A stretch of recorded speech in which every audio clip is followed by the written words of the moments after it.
So here we are on the bench with the driver board that I took a picture of a rather nasty area around Q34, and I have removed all the clap trap that was there before and replaced the diode that's just below the transistor with the gold stripe and the 68 ohm half watt resistor above that, and made sure all the connections were correct.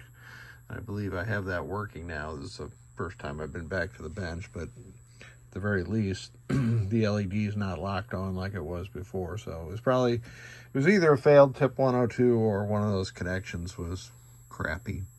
I cleaned up a bit of the smoke soot that went right up here with just acetone is what I used to clean that up. This driver board has fallen prey to the philosophy of replacing all caps. So you can see those four wickedly long caps, and the fifth one over here. I did remove this one because this one was a little wiggly, and that usually means you've got a poor connection.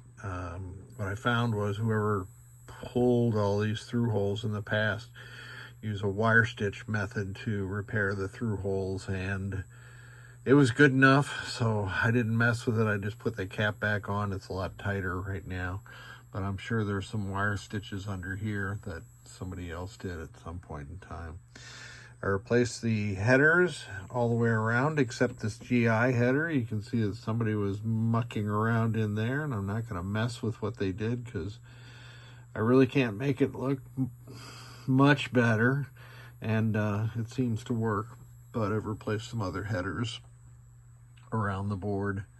I have replaced, I've installed a 1N5401 at the base of that sand resistor, and that prevents C11 from being damaged. The prior work done to this board included replacing C4 and C2, so at least that's a good thing.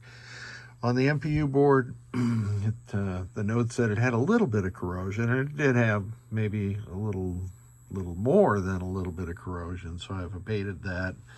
These two 339s and the ULN23 had to get replaced.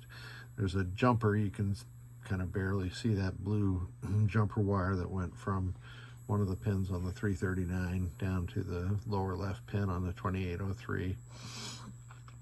And that's either 12 volts or ground, I don't remember.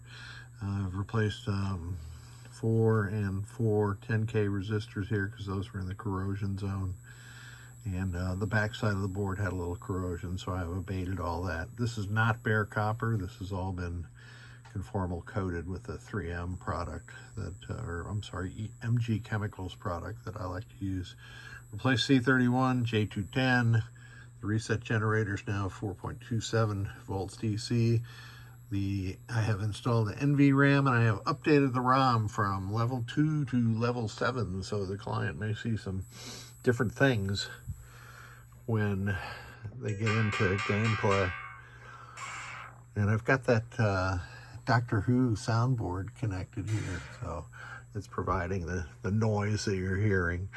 These errors are, of course, because we are not in an Addams family, so we can ignore those. Let's get into tests. We got to test the CPU and the driver board, so testing the switch matrix first. Sorry about that white Carhartt shirt. That's kind of coming through there, isn't it? Let's see. There's some coin door switches. And, whoops.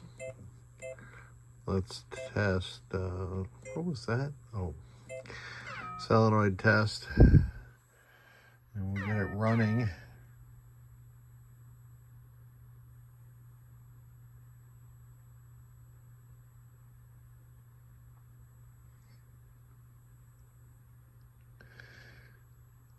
Being this is an early WPC game, the solenoids mostly go in order.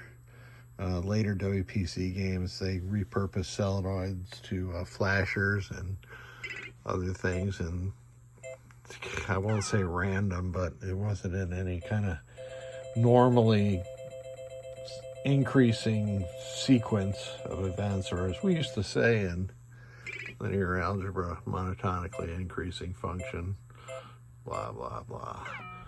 Lamps and flashers.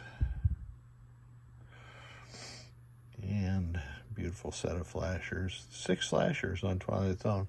I replaced all the flashers on my Twilight Zone with LED flashers, and they are beautiful. Let's see. I think that's all we can test. So this driver board and MPU board are good to go. Thank you so much for sending it.